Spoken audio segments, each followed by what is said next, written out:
اللهم صل على سيدنا محمد يا رب صل وسلم دائما ابدا على حبيبي. دیکھو اسلام میں سب سے پہلے جان کی حفاظت ہے. یہی وجہ ہے کہ جان بچانے کے لیے خنزیر کھانے کی بھی شریعت نے اجازت دی. تو جان پہ کمپرومائز بولو نہیں کرنا چاہیے. دوسرے نمبر پر عزت ہے یا پیسہ ہے؟ عزت ہے. دوسرے نمبر پہ سب سے زیادہ جو چیز حفاظت کے لائق ہے وہ پیسہ نہیں ہے بلکہ کیا ہے؟ عزت ہے. تیسرے نمبر پہ سب سے زیادہ حفاظت کس چیز کی ہے؟ پیسے کی ہے. آج تینوں کی حفاظت کا مسلمان کے پاس سرے سے کوئی انتظام نہیں ہے. الٹے الٹے مشورے، الٹی الٹی باتیں. اکثر علماء جو شہید ہوئے نا ان کے متعلقین کی غفلت کی وجہ سے شہید ہوئے ہیں. کل ہم کہیں بیٹھے ہوئے تھے، کسی نے کہا کہ حضرت مولانا اسلم شیخوپوری صاحب آیا کرتے تھے ہمارے پاس بغیر کسی گارڈ کے. کتنا اللہ پہ اعتماد تھا، توکل تھا. ہمارے پاس آیا کرتے تھے بغیر کسی گارڈ کے. اتنے مشہور آدمی تھے. میں نے کہا اسی وجہ سے تھے، اب نہیں ہیں. اسی وجہ سے تھے، اب نہیں. تو ہمارے ہاں سب سے سستی چیز انسانی جان ہے اور انسان کا خون ہے، اور جن میں علماء سب سے پہلے. عبرت ہی نہیں ہوتی نا. اتنے حادثات، اتنے واقعات، اتنی لاشیں گر چکی ہیں، اتنے. آپ ذرا اندازہ لگاؤ، حضرت مولانا یوسف الجھانوی شہید رحمۃ اللہ علیہ، ان سے بھی پہلے سے شروع کرو، گنتے گنتے تھک جاؤ گے، سلسلہ ختم نہیں ہوگا. پھر بھی وہی مکھنچوں والی باتیں، بیکار قسم کی باتیں، فضول قسم کی باتیں. اور سب کا سب کے بارے میں یہی حال ہے، اپنے بارے میں بھی یہی ہے. ہماری گلی محلے میں صبح و شام موبائل سنیچنگ، ڈکیتیاں، فائرنگ. گارڈ رکھنے کے لیے اب جا کے 20 سال کے بعد جا کے گارڈ رکھا گیا ہے گلی میں. وہ بھی پتہ نہیں کتنے لوگوں نے ایسے تحریک چلائی جیسے تحریک آزادی چل رہی ہو، کوئی نیا ملک بنانے کی بات ہو رہی ہو. لوگوں کی جیب سے پیسے ہی نہیں نکلتے. او بھائی موبائل سنیچنگ ہو رہی ہے، ڈاکو گلی گلی محلے میں ذرا سی بات پہ جان لے رہے ہیں. کچھ تو کرو. بس گورنمنٹ کو گالیاں دی اور پتلی گلی سے نکل لی، اپنی باری کا انتظار کر رہے ہیں. گورنمنٹ کو آپ اچھا کہو برا کہو، ڈاکو اپنے مفاد کے لیے آپ کی جان 2 منٹ میں لے گا، معذور کر دے گا آپ کو. لیکن نہ اپنی حفاظت کے لیے کوئی اسلحہ رکھا جا رہا ہے، لائسنس بنوایا جا رہا ہے، نہ کوئی اور سب عوام کا بھی یہی حال ہے. نہ گلی محلے میں کوئی انتظام کیا جا رہا ہے. پہلے بیریئر لگا دیے تھے تو زگ زیگ کھیلتے رہو بس گلیوں میں. سانپ والا نہیں ہوتا تھا یہاں سے جو، تو ہم بھی سانپ والا سچی مچی میں شروع ہو گئے تھے. یہاں سے گئے بند ہو گئے، اب وہاں سے گھوم کے جاؤ، پھر ادھر سے گئے آگے بند ہے، پھر وہاں سے وہ سانپ والا بن گیا تھا پورا. پہلے موبائل میں آتا تھا نا سانپ والا.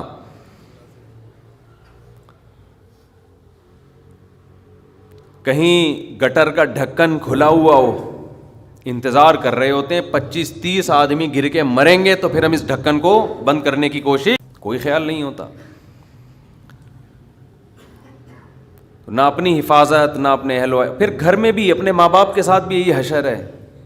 آپ کے والد کا اگر بلڈ پریشر ہائی رہتا ہے تو آپ پر واجب ہے کہ آپ بلڈ پریشر مشین گھر میں خرید کے رکھیں. میں تو سمجھتا ہوں نہیں رکھو گے گنہگار ہوگے، اس لیے کہ آپ نے سینکڑوں جنازے دیکھے ہیں، سینکڑوں لوگوں کو فالج زدہ دیکھا ہے کہ جن کا بی پی ہائی ہوا اور فالج کا اٹیک ہوا، برین ہیمریج ہوا. سینکڑوں کیا ہزاروں دیکھ چکے ہوگے. تو آپ اپنے باپ اپنی ماں کے بارے میں کیوں اس خوش فہمی میں مبتلا ہو کہ ان کا بلڈ پریشر ہائی نہیں ہو سکتا. جو ٹارگٹ کلر ہوتے ہیں نا، جو دہشت گرد ہوتے ہیں، ان سے اتنے بندے نہیں مرے ہیں جتنے بلڈ پریشر نے مارے ہیں. یہ کامن بیماری بن چکی ہے، لیکن کوئی خیال بولو ہے گھر میں کسی کو خیال؟ تو میں نے تو جب یہ سنا نا کہ بلڈ پریشر سے اتنے تو میں نے سب سے پہلے گھر میں لا کے ایک بلڈ پریشر مشین رکھی ہے اپنی والدہ کے لیے. اللہ ان کی مغفرت فرمائے, انتقال ہو گیا. ہم نے کہا پہلے تو یہ گھر میں رکھو, ذرا سی طبیعت خراب ہو پہلے بی پی آدمی خود چیک کر لے, کیونکہ بلڈ پریشر تو خاموش قاتل ہے, ایسے اڑاتا ہے کہ آپ کو پتہ بھی نہیں چلتا. اپنی زندگی میں نے ڈاکٹروں کو روتے ہوئے دیکھا ہے کہ ہم نے بی پی چیک نہیں کیا, گردے خراب ہو گئے ہمارے. ایسے سسک کے دنیا سے جاتے ہوئے دیکھا ہے اچھے ڈاکٹروں کو.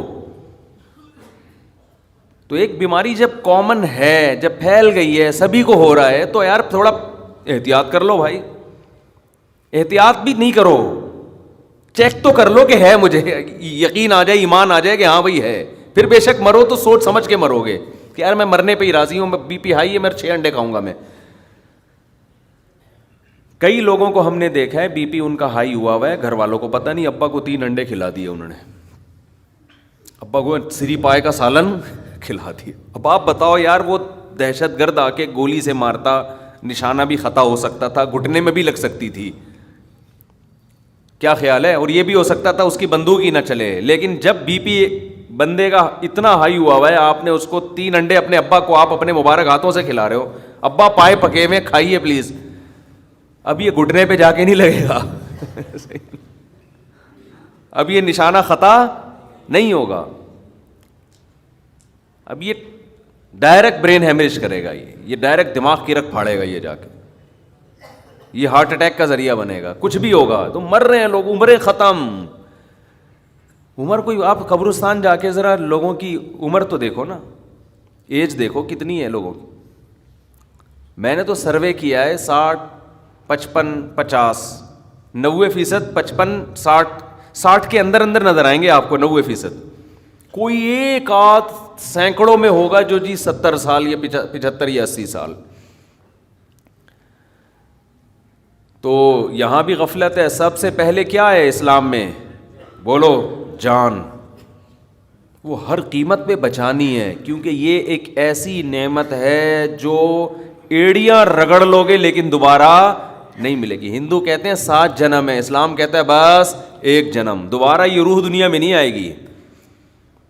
حضرت عیسیٰ علیہ الصلاۃ والسلام دنیا میں آئیں گے, لیکن وہ بھی زندہ ہیں, ابھی تک ان پر موت واقع ہوئی نہیں ہے. اللہ ایسے بھی تو کر سکتا تھا نا کہ عیسیٰ علیہ السلام کو موت واقع کر دیتا, پھر دوبارہ زندہ کر کے لے آتا. اللہ نے کہا نہیں, میرا قاعدہ ہی نہیں ہے, گیا دنیا سے تو گیا بس. تو ان کو اللہ نے زندہ آسمانوں پہ اٹھا لیا کہ ایک ہی دفعہ میں موت واقع ہوگی. تو جو چیز ایک دفعہ مل کے دوبارہ کسی قیمت پہ نہ ملنے والی ہو, اس کو تو ویسے ہی انسان, وہ تو چرس بھی ہو تو رکھتا ہے سنبھال کے, بھائی یہ مجھے بعد میں عجائب گھر میں بھی نظر نہیں آئے گی, ٹھیک ہے نا, اس کو رکھ لو یار ایک یادگار کے طور پہ, کہ اگرچہ میرے کام کی نہیں ہے, میرے استعمال کی نہیں ہے, لیکن دیکھ تو لو نا. تو کیا زیادتی ہو رہی ہے. گارڈ, جو علماء کو گارڈ رکھا ہو تو ٹینشن ہے, جو سیکیورٹی گارڈ رکھتے ہیں علماء, پھر جو حفاظت کی بات کرو تو ٹینشن. بس اس میں جو غفلت چل رہی ہے. دوسرے نمبر پر ہے اسلام میں عزت. جہاں عزت جا رہی ہو, دولت جا رہی ہو اور جان بچ رہی ہو, تو کیا کرنا ہے؟ جان بچانا ہے. جہاں عزت جا رہی ہو پیسہ دے کر, تو پیسہ بچانا ہے یا عزت بچانی ہے؟ عزت بچانی. پیسے کو داؤ پہ لگا دینا ہے, اس لیے کہ انسان تو قابل تکریم ہے نا, اس کی انسانیت کا تقاضا ہے کہ وہ قابل عزت. اسی وجہ سے علماء کہتے ہیں کہ ایک شعبہ ایسا ہے جس میں پیسہ زیادہ ہے, عزت ختم.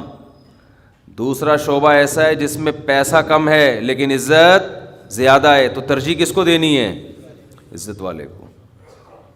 سمجھتے ہو کہ نہیں سمجھتے؟ ہمارے ایک دوست نے مجھ سے پوچھا کہ مجھے جاب مل رہی ہے, بہت پیسہ ہے, لیکن ابا کہتے ہیں آرمی میں چلے جاؤ, کمیشن آفیسر بن جاؤ. اس میں اتنا جو ان کو جاب مل رہی تھی اس کے حساب سے اس میں پیسہ کم تھا. میں نے کہا عزت کس میں ہے؟ آفیسر بننے میں. آپ کے پاس پاور آئے گی، طاقت آئے گی، قوت آئے گی، پاورفل آدمی بن جاؤ گے آپ. تو میں تو مشورہ دوں گا کس کو ترجیح دو؟ آفیسر بنو. آپ سپریم کورٹ کے جج بن سکتے ہو، اور ایک طرف آپ کے پاس کوئی ایسا کاروبار ہے یا ایسا طریقہ ہے جس میں آپ پیسہ بہت آ جائے گا، عہدہ نہیں ہوگا، تو ترجیح کس کو دینی ہے؟ عہدے کو. عہدے کو ترجیح دینی ہے. اس میں عزت زیادہ ہے. آپ کی عزت کیوں زیادہ ہے؟ آپ پاورفل بنو گے، آپ بہت کچھ کر سکو گے. لوگوں کی نبض آپ کے ہاتھ میں ہوگی، سمجھتے ہو؟ آپ لوگوں کی تقدیروں کے فیصلے کرو گے. تو اسلام کا مزاج ہے کہ اسلام چاہتا ہے آپ پاورفل بنو. پیسے میں بھی پاور ہوتی ہے ایک خاص حد تک، عہدے کی پاور اس سے زیادہ ہے. اسی لیے آپ نے دیکھا پڑھے لکھے لوگ اگرچہ پیسہ کم ہو، وہ ان پڑھ لوگ جن کے پاس پیسہ زیادہ ہو، پھر بھی ان ان پڑھ سے دیکھنے میں اچھے وہ پڑھے لکھے لگ رہے ہوتے ہیں جن کے پیسہ کم ہوتا ہے. وہ پڑھے لکھے زیادہ سلیقے والے ہوتے ہیں، زیادہ میچور ہوتے ہیں، ان کی بات کا انداز، بات چیت، ان کا مینٹل لیول، یہ ہر لحاظ سے اس دولت مند سے یہ بہتر ہوتے ہیں. تو اپنی اولادوں کے لیے بھی اس کا انتخاب کیا کرو. شریعت میں کاروبار کو ملازمت پہ ترجیح دی گئی ہے. اس کی ایک بڑی وجہ یہ بھی ہے کہ اگر جاب کہیں ماتحت ہو کے کرو گے تو کاروبار میں عزت، یعنی اگر آپ کسی اچھے عہدے سے ترجیح دے رہے ہو پھر تو عہدے میں عزت زیادہ ہے. لیکن اگر عہدہ ہٹا کے ملازمت کر رہے ہو اور ایک طرف بزنس کر رہے ہو تو عزت کس میں زیادہ ہے؟ بزنس میں. کیونکہ اس میں آپ کو کسی کے ماتحت رہنا نہیں. آپ کا ٹھیلا بھی ٹماٹر کا اپنا ہے نا، تو کوئی آپ سے پوچھے گا نہیں کہ تو 8 بجے کیوں آ رہا ہے، تیرے باپ کا آفس ہے یہ. 8 بجے تو ویسے جاتے بھی نہیں لوگ، 11 بجے اتنے اچھے ہونا شروع ہو جائیں کہ 8 بجے پہنچ جائیں، پھر تو کیا ہی بات ہے نا. تو اسلام کس کو ترجیح دیتا ہے؟ تجارت کو. آپ کے کوئی پوچھنے والا نہیں ہے. اللہ چاہتے ہیں کہ غلام بنو صرف اللہ کے. باس کی چمچہ گیری، ہر وقت مکھن سامنے بیٹھ کے، مکھن جیسے ہی اٹھ کے جائے گا غیبتیں اسٹارٹ. تو اسلام کا یہ مزاج نہیں. اپنا کاروبار دیکھو، یہ جو ٹھیلے لگاتے ہیں، ٹماٹر بیچتے ہیں، ان میں بھی ایک خودداری پیدا ہو جاتی ہے. خودداری ان میں اکثر آپ کو غیبتوں والے نہیں ملیں گے. کام کیا، کاروبار کیا، شام کو رومال گلے کندھے پہ ڈالا، جا کے آرام سے سو گئے. دفتروں میں کیا ہو رہا ہے؟ چاپلوسی. تو ملازم جو ہے نا، ملازم وہ تو بیچارہ ہر وقت چاپلوسی میں لگا رہتا ہے. عزت اور دولت میں جب تعارض ہوگا، اچھا اس میں بھی یہی بات ہے کہ چونکہ عزت اور پیسے میں جب ٹکراؤ ہوگا تو شریعت کہتی ہے عزت پہ کمپرومائز نہ کرو. ایسا پیشہ فقہا نے لکھا ہے. بہشتی زیور ایک کتاب ہے فقہ کی. فقہ کا مطلب کیا ہوتا ہے؟ قرآن و حدیث سے مسائل جو استنباط کیے ہیں فقہائے کرام نے. عام آدمی جب استنباط کرتا ہے تو اس کو ریسرچ سینٹر کہا جاتا ہے، ٹھیک ہے نا آج کل کی زبان. جو فقیہ نہیں ہوتا اور جو بڑے بڑے علامے ماضی میں گزرے ہیں جن پر پوری امت نے اعتماد کیا، وہ جب کوئی کتاب لکھتے ہیں تحقیق کی تو اس کو کیا کہا جاتا ہے؟ فقہ کی کتاب. قرآن اور حدیث سے اسلامی قانون کو انہوں نے اخذ کیا ہے. تو اصل ہماری فقہ کی کتابیں عربی میں ہیں، اردو، فارسی، انگریزی میں نہیں ہیں. تو انہی عربی کتابوں سے پھر مختلف زبانوں میں ترجمے بھی ہوئے ہوئے. تو حضرت مولانا اشرف علی تھانوی رحمہ اللہ تعالیٰ کی ایک کتاب ہے بہشتی زیور، جس کو جامعۃ الرشید نے آسان کر کے چھاپا ہے، کیونکہ پرانی اردو میں ہے. اس میں بہت سی ایسی چیزیں بھی ہیں جو اس زمانے کے حساب سے تھیں، آج اس کی ضرورت نہیں ہے. تو آج کے حساب سے اس کو آسان کر کے چھاپا ہے، تو اس کا نام بن گیا تسہیل بہشتی زیور، یعنی تسہیل کا معنی آسان کر دیا. وہ کتاب ہر گھر کی ضرورت ہے، اس کو لازمی رکھیں گھروں میں، پڑھا کریں اس کو. خاص طور پہ خواتین جو حیض و نفاس کے مسائل آج کل نہیں جانتی ہیں، نماز کے مسائل ہیں اس میں، کب مینسز شروع ہوتے ہیں، کب بند ہوتے ہیں، نفاس کے مسائل کیا ہیں، کب غسل فرض ہوتا ہے، یہ احکام بہت ڈیٹیل میں اس میں، وہ ہر گھر کی ضرورت ہے. تو حضرت حکیم الامہ مولانا اشرف علی تھانوی رحمہ اللہ تعالی نے بہشتی زیور میں لکھا ہے کہ مسلمان کو چاہیے کہ وہ بھنگی کا پیشہ اختیار بولو نہ کرے، مل بھی رہا ہو تو نہیں، کیونکہ اس میں مسلمان کی بے عزتی اور پھر اسلام کی بے عزتی ہے، ایسا پیشہ اختیار نہ کیے۔ یہی وجہ ہے کہ آپ کو پتہ ہے بر صغیر میں آپ کو بھنگیوں کے شعبوں میں زیادہ 99.9% غیر مسلم ملیں گے، کیونکہ مسلمان یہ کام کرتے ہی نہیں تھے، کہتے ہم نہیں کریں گے یہ، اگرچہ پیسہ مل رہا ہے، غربت سے مر جاتے تھے، غریب ہوتے تھے، تھوڑے میں گزارا کر لیتے تھے، لیکن وہ یہ کام نہیں کرتے تھے۔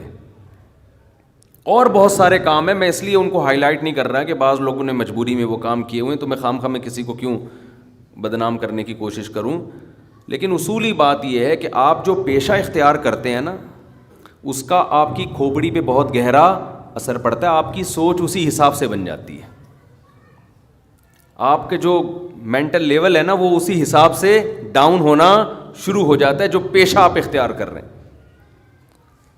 آپ نے کاروبار بنا لیا، لوگوں کی بغلیں صاف کر رہے ہیں بیٹھ کے آپ صبح شام، بزنس تو یہ بھی ہو سکتا ہے، لیکن تھوڑے دنوں میں کیا ہوگا، آپ کا جو دماغ ہے نا وہ اسی حساب سے ڈاؤن ہونا شروع ہو جائے گا۔ سر کے بال کاٹنا تو ٹھیک ہے، بغلیں نہ صاف کیا کرو بھائی لوگوں کی، بولو تو جاؤ خود ہی یہ گند اپنا خود صاف کرو جا کے، ہم سے کیوں کروا رہے ہو صاف؟ تو ہیئر کٹنگ تو چلو سمجھ میں آتا ہے، ٹھیک ہے بھائی۔ تو یہ تو میں نے ایک آسان سی مثال دی ہے سمجھانے کے لیے کہ کام وہ کرو جس میں گھٹیا پن نہ ہو۔ تو خیر کہاں سے کہاں بات چلی تھی، عزت، اور جب پیسے کی بات آئے تو ترجیح کس کو دینی چاہیے؟ عزت، عزت پہلے پیسہ بعد میں، اور تیسرے نمبر پر پیسے کی حفاظت، وہ بھی شریعت میں ہے، جب نہ جان جا رہی ہو نہ عزت جا رہی تو پھر پیسہ بھی شریعت میں حکم ہے کہ اس کی بھی حفاظت کرو۔ دنیا مسافر خانہ ہے، میں بار بار بیان میں کہتا ہوں، میں کیا کہتا ہوں، قرآن کہتا ہے، لیکن اس کا مطلب یہ نہیں ہے کہ اس میں چیزیں پھینکنا شروع کر دو آپ کہ یار ویسے ہی گزر جائے گی تو کوئی بات نہیں، اڑا دو، ختم کر دو، مر جائیں گے تو ویسے ہی ختم ہو جائے گا۔ تو مر جائیں گے تو ختم ہوگا، لیکن اس سے پہلے ختم ہو گیا تو ٹائم سے پہلے مر جائیں گے، سمجھ رہے ہیں؟ اعتدال ہے نا اسلام میں، نہ ان چیزوں سے دل لگاؤ۔ سورہ بنی اسرائیل کی کیسی بہترین آیت ہے۔ آج میں سفر سے آیا ہوں تو میری سیٹنگ بھی تھوڑی سی آؤٹ ہے، کیونکہ میں سویا نہیں ہوں پوری رات، سفر میں تھا، تو ابھی بھاگتا بھاگتا بس پہنچا ہوں، میں نہا دھو کے جلدی سے آ کے ممبر پہ بیٹھ گیا ہوں۔ آ کے ارادہ ہی نہیں ہو رہا تھا کہ آج بیان کروں گا، لیکن پھر لوگ دور دور سے آتے ہیں، تو آج سوال جواب کا سیشن کی چھٹی ہے آج، ٹھیک ہے نا۔ تو کیا کہہ رہا تھا میں؟ سورہ بنی اسرائیل میں کہ اللہ نے فرمایا کہ لا تجعل یدک مغلولۃ، یہ ٹاپک چل کیا رہا تھا؟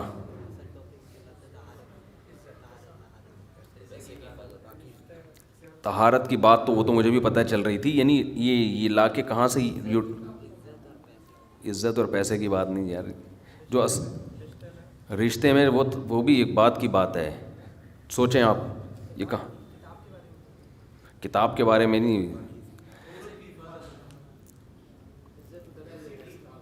چھوڑیں پھر، ابھی آ رہا ہوں میں، خود ہی زیادہ آ جائے گا انشاءاللہ۔ لوگ مجھے کہتے ہیں آپ کے حافظہ کیا ہو گیا، تو آپ لوگوں کا بھی تو وہی ہو گیا جو ہمارا ہو گیا، اس میں ہمارا کون سا، اس میں سب ایک ہی جیسے ہیں، آپ بھی تو سن رہے ہیں نا،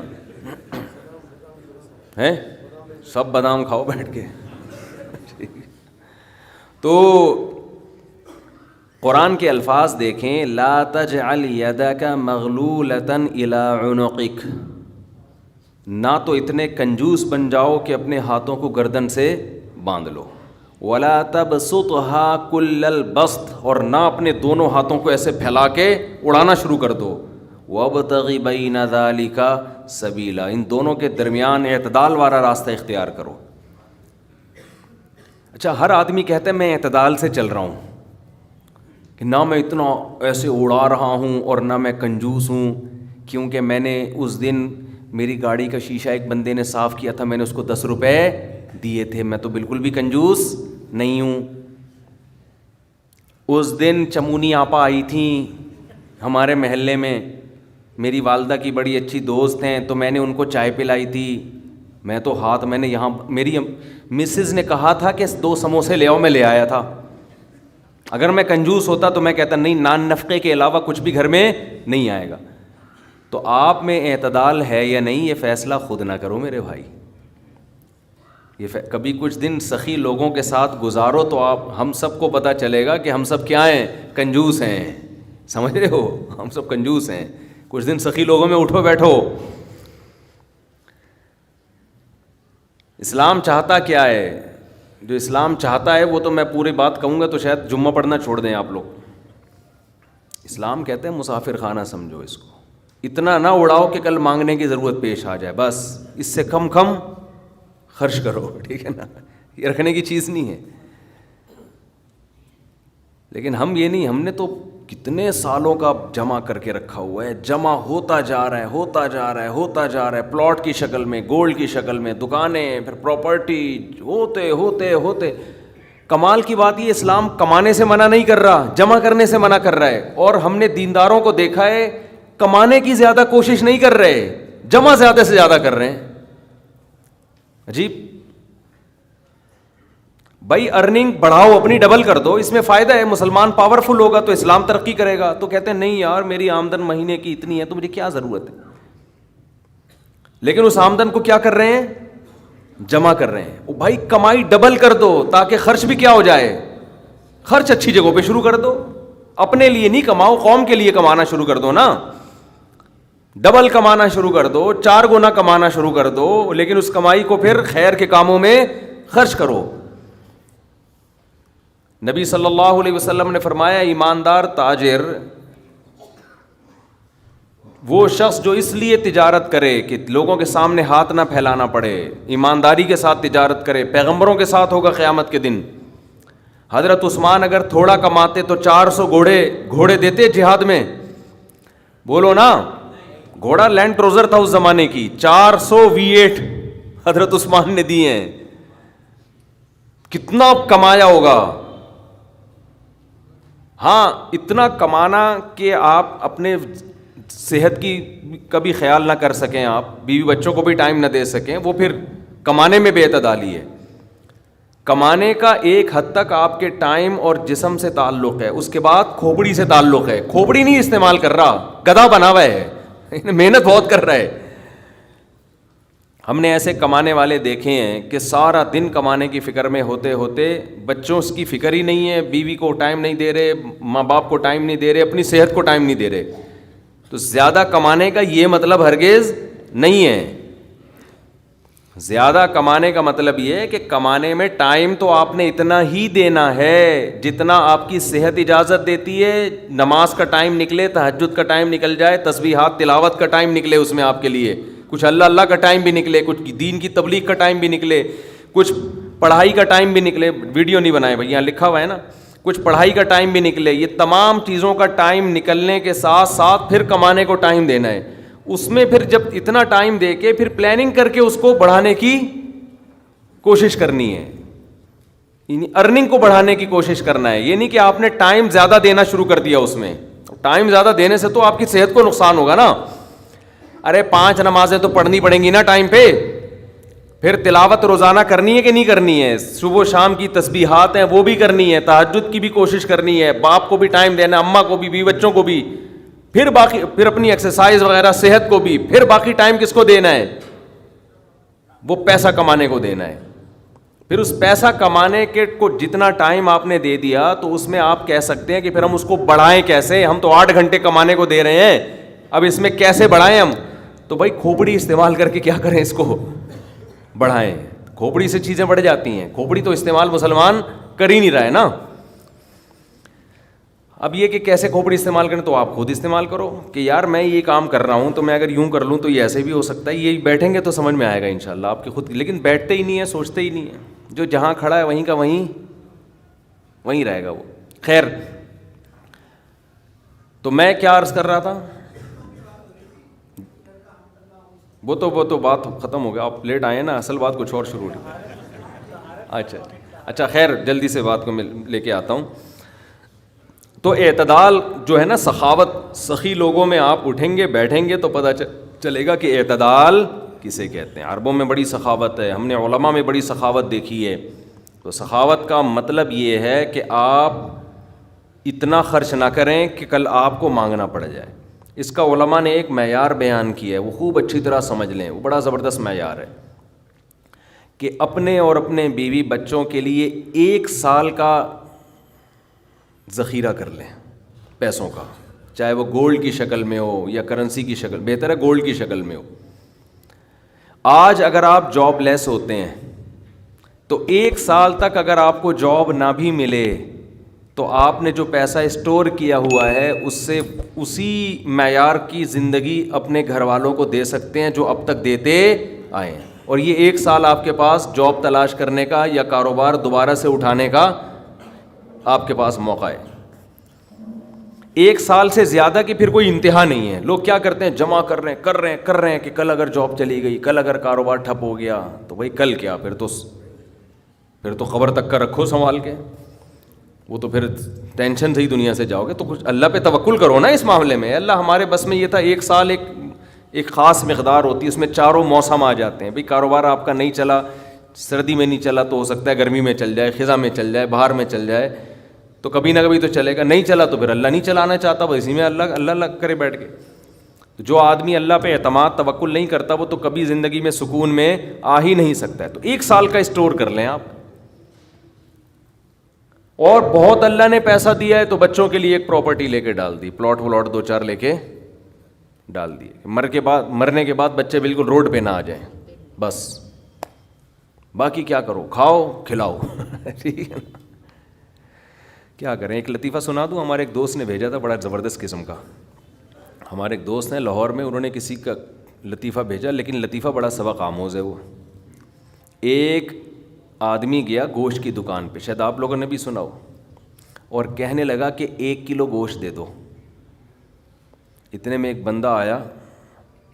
یہ آدمی لینڈ کروزر میں گیا نا، بڑی VIP گاڑی میں، مالدار آدمی ہے. گوشت کتنا لے رہا ہے؟ 1 کلو.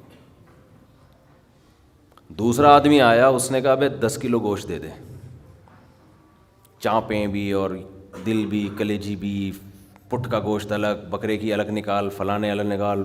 اڑے بھائی وہ کسائی اس کو چھوڑ کر اس کے پیچھے لگ گیا نا، اس کو پہلے گوشت بنا کے دیا. یہ جو 1 کلو والا تھا نا 1 کلو والا، اس کو غصہ آیا کہ یار اس کو تو 10 کلو دے رہا ہے کم بخت، 10 کلو والے کو پہلے دے رہا ہے. اس نے کہا بھائی وہ اس کا آرڈر بڑا ہے، وہ پرانا کسٹمر ہے ہمارا. اس نے کہا یار اس کے پاس اتنا پیسہ کہاں سے آیا کہ اتنا ویسے گوشت لے کے جا رہا ہے. اس نے کہا بات یہ ہے کہ اس کی 4 بیویاں ہیں. اس کی کتنی بیویاں ہیں؟ 4 بیوی، چاروں بیوائیں. اور یہ چاروں بیویاں کسی مالدار آدمی کی بیویاں تھیں جو ان کے لیے بہت پیسہ چھوڑ کے گئے اپنی بیویوں کے لیے. اس مالدار نے کھایا کم اور بچایا بولو زیادہ. اب بچانے میں زندگی گزر گئی اس کی، تو ظاہر ہے کھانا نصیب نہیں ہوا، مر گیا. وہ مر گیا جب میں نے اس اسٹائل سے کہا نا تو مجھے وہی یاد آ گئے لڈن جعفری، اللہ تعالیٰ مر گئے پھر دوبارہ زندہ ہو گیا. کچھ اسٹائل اچھا تھا. تو بچایا نہیں اور بچا کے مر گیا. اب ظاہر ہے بیوی جو تھی ان کو پیسہ مل گیا ٹھیک ٹھاک. اب ان کے پاس پیسہ ہے، بندہ مارکیٹ سے شارٹ ہے. عورت کو ظاہر ہے پیسے کے ساتھ شوہر بھی تو چاہیے نا، اس میں بھی ڈیزائرز ہیں، اس کو بھی ضرورت ہے میاں کی. تو یہ غریب کا جذبہ تھا 4 شادیاں کرنے کا نا، تو یہ کرتا چلا گیا. پرانے والے کا سارا پیسہ کس کے پاس آ گیا؟ اب یہ بیوی کے خرچے پہ کھا رہا ہے، یہ بچا نہیں رہا. ظاہر ہے عورت کا پیسہ ہے، تو یہ دوسرے کے پیسے پر ان کی بیویوں سے شادی بھی کی ہوئی ہے اور اس دوسرے کے پیسے پر کھا بھی رہا ہے. اس لیے یہ 10 کلو گوشت لے کے جاتا ہے. سمجھ رہے ہو؟ اس نے فوراً کہا میرے لیے بھی 10 کلو بنا دے. میں نہیں چاہتا میرے مرنے کے بعد میرا ہوا بچا پیسہ کوئی اور بے غیرت استعمال کرے. معذرت کے ساتھ، ابے پہلے خود تو کھاؤ. اس وقت جو تمہاری حاضر سروس بیوی ہے بولو تم جب تک میری بیوی ہو تو کھاؤ, ٹھیک ہے نا, تم بھی کھاؤ میں بھی کھاؤں گا. مر گئے تو بھائی وہ اس کے لیے نکاح کا دروازہ, اور جب ہمارے بیانات چل رہے ہیں تو یہ تو اور دروازہ کھل گیا ہے. پہلے تو بیوہ کو رشتہ ہی نہیں ملتا تھا نا, اب تو بہت سی بیوہ ایسی مارکیٹ میں آ گئی ہیں, پیسہ بہت ہے, بندہ نہیں ہے, ہم اپنے خرچے پہ شادی کرنے کے لیے تیار ہیں, کوئی شریف آدمی مل جائے ہمیں. اب تو ایسی بیوہ بہت آ گئی ہیں مارکیٹ میں کہ جی پیسہ ہمارے میاں بہت چھوڑ کے گیا, بندہ نہیں ہے. تو میں نہیں کہہ رہا آپ بیوی کے لیے پیسہ نہ بچائیں, لیکن یہ دماغ میں رکھیں کوئی بغیرت آپ کے پیسے پہ آپ کی بیوی کے ساتھ زندگی گزارے گا, خرچہ آپ کا ہوگا, آپ اس کو پیسہ دے کے جا رہے. تو اعتدال اس چیز میں ضروری ہے. ایسے لاوارث نہ چھوڑو اپنے بیوی بچوں کو, لیکن اعتدال, اتنا بھی نہ دو کہ ہری ہری سوجنا شروع ہوئے. بچوں کے لیے بھی بناؤ کچھ. خیر, کہاں سے کہاں بات چلی گئی یار. تو جلدی سے بات کو سمیٹتا ہوں, کیا کروں, پھر گھوم پھر کے ادھر ادھر دائیں بائیں جانے لگتے ہیں. تو یہ میں ان لوگوں کے لیے یہ لطیفہ ہے جو بہت زیادہ بچانے کی فکر کرتے ہیں. میں کہتا ہوں نا, آپ اپنی اولاد کے لیے بچا رہے ہو, اپنی اولاد کے لیے بچا رہے ہو, کھا نہیں رہے, نہ خرچ کر رہے ہو بچوں کے, تو بچے پھر جب بچوں کے پاس آئے گا تو وہ اپنے بچوں کی فکر میں بچائیں گے. تو آپ بھی تو خود کسی کے بچے ہو نا, آپ کھاؤ, بولو مجھے اپنے ابا کے بچوں کی فکر ہے, میرے ابا نے میرے لیے چھوڑا تھا, میرے بچوں کے لیے تھوڑی چھوڑا تھا. اور اگر آپ کے ابا نے آپ کے لکھ کے بجائے آپ کے بچوں کے لیے چھوڑا تھا تو آپ کے ابا تو بڑے بے وقوف تھے, کیونکہ بچوں کے لیے بھی اس لیے چھوڑا کہ وہ اپنے بچوں کے لیے چھوڑیں, پھر تو کھائے گا کون پھر اس کو بیٹھ کے. بات یہ کہ اللہ پہ اعتماد اور توکل بالکل ختم. یہ بھول گئے ہیں کہ جب انسان دنیا میں آتا ہے تو صرف پیٹ نہیں لے کے آتا, 2 ٹانگیں 2 ہاتھ کمانے کے لیے لے کے بھی آتا ہے. آپ کا بچہ اپاہج ہے تو سمجھ میں آتی ہے بات, 2 ہاتھ 2 ٹانگیں, تو بھائی جیسے آپ نے کمایا وہ بھی کمائے گا انشاءاللہ. جب آپ پیدا ہوئے تھے خدا نے آپ کی ماں کی چھاتیوں میں آپ کے لیے رزق پیدا کیا تھا, آپ کا بچہ پیدا ہوا تو اس کی ماں کی چھاتیوں میں بھی خدا نے رزق پیدا کیا ہے. تو اس کا مطلب رزق بچہ لے کر آ رہا ہے. تو فکر کرو اعتدال کے ساتھ, اس کو سروں پہ مسلط نہ کرو, مسلط نہیں کرو, مسلط اتنی کرو کہ بس میں نے کمانا ہے, بیوی بچوں کو فی الحال کھلانا ہے میں نے, اس کے علاوہ رزق کے دروازے کھل رہے ہیں تو کھلیں, جتنا اللہ کھول دیتا ہے, بعض دفعہ نہیں کھولتا اللہ تعالیٰ. یبسط الرزق لمن یشاء ویقدر, جس کے لیے چاہتا ہوں رزق کھول دیتا ہوں, جس کے لیے نہیں چاہتا وہ ایڑیاں رگڑ لیتا ہے مگر رزق کا دروازہ نہیں کھولتا. تو ٹینشن کس بات کی ہے, یہ تو اللہ کے ہاتھ میں ہے, آپ نے کوشش کرنی ہے, نتیجہ آپ کے ہاتھ میں نہیں ہے. اللہ غریب رکھے تو بھی خوش, انجوائے کرو یار, جس نے مجھے کھلا دیا تو بس میری ضرورت بھی 2 پراٹھے ہیں, تو میرے بچوں کی بھی یہی ضرورت ہے, اللہ ان کو بھی کھلا دے گا. اللہ میں لاہور سے آیا ہوں, پراٹھا آتے ہی پراٹھا کھایا ہوٹل پہ جا کے, اتنا مزہ آیا کہ سبحان اللہ, نہیں ملتے پنجاب میں یہ والے پراٹھے, یہ چیز نہیں ہے پنجاب میں. پنجاب میں لسی ہے, پائے ہیں ہوں گے بھائی, یہ چیز نہیں ہے بھائی. رفیع بھائی بہت دیکھ لیا, مایوس ہوتا ہے نا انسان جا کے, وہ ناشتے کا وہ لک ہی نہیں آ رہا ہوتا. تو ہماری ضرورت بس یہی ہے, تو اللہ دے دے تو ٹھیک ہے بھائی, کچھ بہت دے دیا, کھا بھی لیا, استعمال بھی کر لیا, تو چلو یار ایک آدھ بحریہ ٹاؤن میں بچوں کے لیے پلاٹ بنا کے چھوڑ دیا, مرمر آ جائیں گے تو چلو بھائی. اس سے زیادہ tension tension tension tension tension آخرت کی ہے. ہمارے ایک دوست نے پراپرٹی لی, اس کے ساتھ ہی قبرستان بھی ہے, تو بار بار وہاں کھڑے ہو کے بول رہے ہیں کہ یار دیکھو, میں ان سے کہہ رہا تھا, ان کو ڈرا رہا تھا, میں نے کہا آپ اپنا پلاٹ دیکھ دیکھ کے خوش ہوتے رہتے ہو, اصل پلاٹ تو یہ ہے, یہاں ہے, تھوڑے دنوں میں کدھر آنا ہے, ادھر آنا ہے. میں نے کہا یہاں آپ جو پلاٹ لیا اس پہ مکان بناؤ گے 10 15 20 سال کی کہانی ہے آپ کی, اس سے زیادہ کی مجھے سفید بال دیکھ کے لگ رہا ہے کہ ہوگی نہیں. اور یہاں 20,000 25,000 30,000 پتہ نہیں کتنا رہنا پڑے. تو جب اپنی پراپرٹی کو دیکھنے جاؤ, ساتھ میں یہ قبرستان پہ تھوڑی دیر کھڑے ہو کر دیکھ لیا کرو کہ یار آنا کہاں ہے, ادھر ہی. تو اتنا زیادہ خوش ہونے کی بالکل بھی ضرورت نہیں ہے. اس کی تیاری کیا کی ہے اس قبر کی, اس کی تیاری کرو. اس کی تیاری ہے راتوں کو تہجد, اللہ کے سامنے گڑ گڑانا, نظر کی حفاظت کرنا, حرام کھانے سے اپنے آپ کو بچانا, اپنی اولاد کی اچھی تربیت کرنا, یہ اس کی تیاری ہے اس قبر کی. ذکر کرنا, دیکھو یہ جو ہم ذکر کرتے ہیں نا, لا الہ الا اللہ یا سبحان اللہ والحمد للہ, یہ ہلکے کلمات نہیں ہیں. لوگ اس کو ہلکا سمجھ رہے ہوتے ہیں نا کہ کوئی تسبیح پکڑ کے لا الہ الا اللہ اللہ اللہ کر رہا ہے بیٹھ کے, کیا کر رہا ہے, ٹائم ویسٹنگ معاذ اللہ. اللہ کو سب سے زیادہ یہ عمل محبوب ہے کہ میرا تذکرہ کر رہا ہے. ہم جب دنیا کا تذکرہ کرتے ہیں, پراپرٹی وہاں چلی گئی, ابے تجھے پتہ ہے وہ بھی ہاتھ سے نکل گئی پراپرٹی, اور یہ بھی ہو گیا اور وہ بھی ہو گیا, ابے تجھے پتہ ہے آج کل کون سا بزنس چل رہا ہے, صبح و شام دنیا دنیا دنیا جو کرتے ہیں نا, اس میں ہمیں دلچسپی ہے, اللہ کو کوئی دلچسپی نہیں ہے, یہ فنا ہونے والی چیز ہے. اور اگر ہم زبان سے لا الہ الا اللہ اللہ اکبر شروع کر دیں تو اس میں ہمیں دلچسپی نہیں ہے, لیکن اللہ کو اس میں بہت دلچسپی ہے. نبی صلی اللہ علیہ وسلم نے فرمایا اللہ کے ذکر کے علاوہ سب کچھ اس دنیا میں باطل ہے, سب کچھ باطل ہے. دنیا کا تذکرہ بھی اللہ کے لیے ہو تو اچھا ہے. آپ پراپرٹی بھی لے رہے ہیں تو یار اللہ کے لیے لے رہا ہوں میں, کہ اللہ کا حکم ہے کہ سب اڑاؤ نہیں, کچھ اگر اللہ نے وسائل دیے تو کچھ بچا لو اولاد کے لیے, تو اللہ کا حکم ہے تو یہ ذکر بن جائے گا. لیکن ہمارے ایسا نہیں ہے ہمارا مزاج. ہم تو دنیا کے چسکے لے لے کے تذکرے کرتے ہیں ہر وقت. تو یہ اس کی اگر ہم معمول بنا لیں نا, تسبیح ہاتھ میں رکھیں, میں نے دیکھا اس کا بڑا اثر پڑتا ہے. لاشعوری طور پر انسان کی زبان چلنا شروع ہوتی ہے, لاشعوری طور پر. تو عادت ڈالیں اللہ کا نام لینے کی, اس سے دماغ ہٹے گا. یہ جو گند میں دنیا کے گٹر جو ہمارے حضرت فرمایا کرتے تھے, دنیا کی محبت کے دلوں میں گٹر ابل رہے ہیں, تو سکون کہاں سے ہوگا؟ سکون خوشبو میں ہوتا ہے, گٹر کی بدبو میں تھوڑی ہوتا ہے. یہ دنیا کی محبت میں بھی اسمیل ہے, ایک بدبو ہے. تو بات میں نے یہاں سے شروع کی.